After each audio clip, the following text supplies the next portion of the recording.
The tens of thousands infected and affected. The victims, but also their loved ones, siblings, parents, children, carers, finally recognised. From the heightened emotions yesterday with the release of the infected blood inquiry report, to Parliament today and the details of compensation. To be crystal clear, if you have been directly or indirectly infected by NHS blood products, or tissue contaminated with HIV or hepatitis C, or have developed a chronic infection from blood contaminated with hepatitis B, you will be eligible to claim compensation under the scheme. And some victims, he said, will receive a £210,000 interim payment before the end of the summer. I spoke to Richard Warwick after he'd listened to the announcement from the Commons Gallery. He was infected with hepatitis B and HIV as a child. What have you missed out on? You haven't been able to work, you haven't been able to have a family. How do you put a price on that? You can't put a price on a child, a family, a career, a livelihood, a place in society, opportunities. There's no way you can put a price on that. I mean, how can I say to my wife, here's X amount of money in place of the baby you could have held? You can't do that. So that's an impossible question to answer, really, truly. And yet he said that it would provide some comfort and give his parents some solace that he and his wife would be okay. The inquiry report made 12 recommendations, including the need for memorials for the victims, a duty of candour so that people have a legal obligation to speak up when they see something going wrong, and of course, to give patients more of a voice. Today, Parliament was only dealing with compensation. But the government has promised they will address the other 11 recommendations in due course. The inquiry chair, though, Sir Brian, has said that he will be watching. The government acknowledged today that time is of the essence and confirmed the first full payments will be made before the end of the year. It is estimated that one victim dies every 4 days. There will be 5 categories in the compensation scheme: injury, social impact such as the stigma or isolation, autonomy for disrupted family life, care and financial loss. And if someone who would have been eligible has died, it will be paid to their estate. More than 30,000 people are thought to have been infected with hepatitis and or HIV since the 1970s, and at least 3,000 are thought to have died. Yesterday's report found the scandal could largely have been avoided and described a pervasive cover-up both in government and the NHS. That the government will pay comprehensive compensation. Also watching today's announcement was Annette Dorr.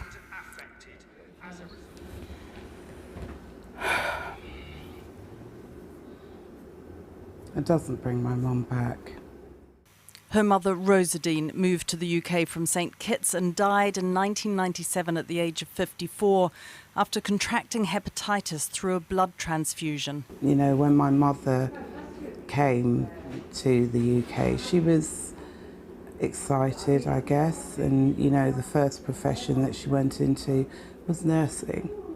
So it really hurts to know that she wanted to be a nurse for the NHS, and the NHS that she came over to save didn't save her.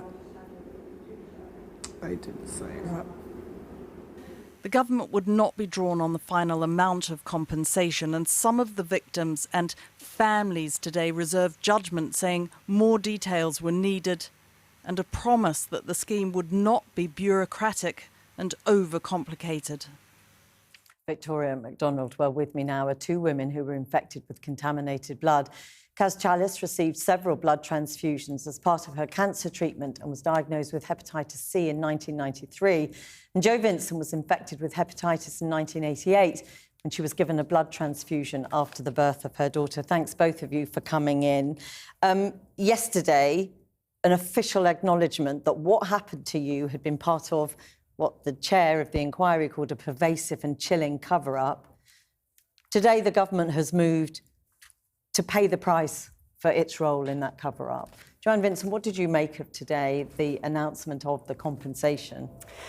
It's been a roller coaster the last 2 or 3 days, and today I went in full of hope because we had a heartfelt apology from Rishi yesterday, and I believed him. And we went in and we heard that Sir Robert Francis is going to be the interim chair for our compensation framework. And then I was really happy, and we all clapped in the public gallery. And then John Glenn started to say more, and I quickly became very deflated. Tell me why you're deflated, because, you know, the government is saying there will be significant amounts of money. Some people will get perhaps £2 million. When? The government knew a year ago. Sir Robert Francis made his compensation framework a year ago, employed by the government to make the compensation framework last April.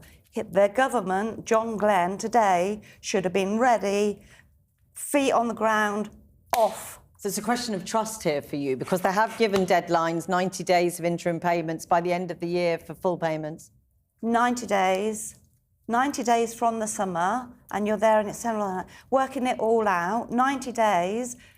One of the recommendations is that I have a monthly payment. I'm on a scheme, I get a monthly payment, that those monthly payments shouldn't stop. They're going to stop. That is really, really bad news for me. Kaz Challis, I mean, you went into this inquiry actually at that stage not eligible for any compensation. That looks like that's been changed. I'm not sure yet. I'm still in limbo. I've been fighting my case since 2004. I was rejected by Skipton. I was rejected by EBS. I took my case to judicial review, and then Sir Brian, 13 months ago, said the cut-off date should be removed without exception. So I was hopeful, went into the gallery today to watch the proceedings, like Joe. When Sir Robert Francis was announced to be the interim chair, I burst into tears of joy and relief. He's clearly very respected, isn't he? We trust him, and Sir Brian trusted him. Sir Brian's compensation framework is almost the same as Sir Robert's, so we trust both of them. And then by the time another hour and a half had passed, I didn't know what was what. And yet the full statement today says if you have been directly or indirectly infected by NHS blood products or tissue contaminated with HIV or hepatitis C, which was the case, you will get compensation. This issue of trust is clearly not been resolved yet. The cut-off dates have disappeared, but I haven't heard in black and white that they're going. And yes, I don't trust. Like Joe said, it's like a roller coaster. I went from elation to deflation today. And just really briefly, you weren't eligible because you were given blood after screening had begun. After screening began. But then it was found out in the inquiry that contaminated blood was still being given to people. But I'd appeal with EBS. They accepted my clinician's evidence, but were unable to alter the So despite the talk today of very significant amounts of money for many, many people, at what point do you start to believe that this will make a difference to your lives? When they stop talking the talk and they start walking that walk, and they need to walk that walk of shame, and they need to walk it quickly. So the apology and the promises are not working for you? For me, me personally, it's about vindication. It's not about money. Yes. It's not about material stuff. I have not been heard for 20 years. It's about vindication. Absolutely. That I am infected and eligible, because I've just been told I'm not worth it. What has that meant to you, that idea yesterday? It was an extraordinary day to be down there. What did it mean to you both? Everything. It meant Sir Brian, he needs to be made a saint. He won't like me saying that because he's so modest. He's so real and he's so human, isn't he? It was really, really emotional. And it was everything we wanted. So you've been heard, but you now need to have trust in this compensation I need to process. feel recognised. I've been heard by the inquiry. I haven't been heard by the government, and because these like recommendations have been made. But one of the questions one of the MPs asked was, how are you still filling recommendations from inquiries from years ago? You know, Hillsborough, etc. There are still recommendations that haven't been fulfilled. Well, I'm sure we will talk again, but thank you very much for coming in. Thank you. Thank you very much. Aisha. Well, Stephen Dorr was Health Secretary from 1995 to 1997 while John Major was Prime Minister, and he joins me now. Thank you very much for joining us this evening. You would have just heard from Kaz and Joe and countless other victims. Just your response to what they've said and the lack of trust that they still have in the government. Well, I think the interview you just did with Kaz and Joe illustrates very clearly the challenge that all ministers will now face in ensuring that their words are matched by actions. I think it's surprising, if I may say so, the government knew that this report was going to be published this week, that it wasn't in a position to give the assurances that Kaz and Joe were looking for today about timing and about detail. But clearly, those are issues that have to be addressed now as a very urgent priority. The British state has failed and needs to find ways of rebuilding trust. I just want to take you back to your role, because in 1995 and 1996 you repeated statements of this was the best treatment available. Did you really believe that being infected with a deadly disease was the best treatment available? Well, I was told repeatedly that was the case. Now, I acknowledge that Sir Brian said ministers, including me, should have asked more penetrating questions, and I acknowledge that that's true. So why didn't you? Well, I did set up a process as Secretary of State because I was concerned about the treatment these patients had received. And in fact, before I became Secretary of State, compensation had been paid to those who'd been infected with HIV. So there was a specific example. But the point was being argued at the time that there was a difference between these two classes of patients. As it turns out, it's very clear there was no difference. Actually, these people were infected by failure within the health service over a very long period. We researched that at the time. We were told repeatedly that was not the case.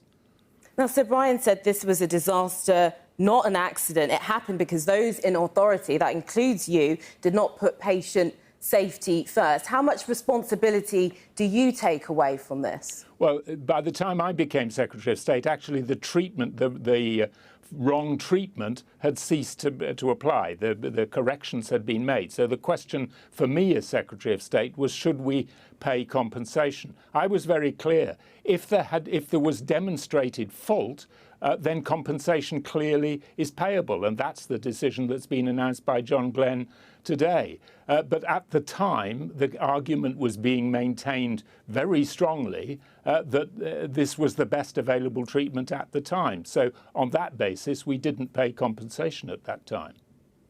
This is yet another national scandal. We've got the Post Office inquiry, Windrush scandal, Hillsborough, so many.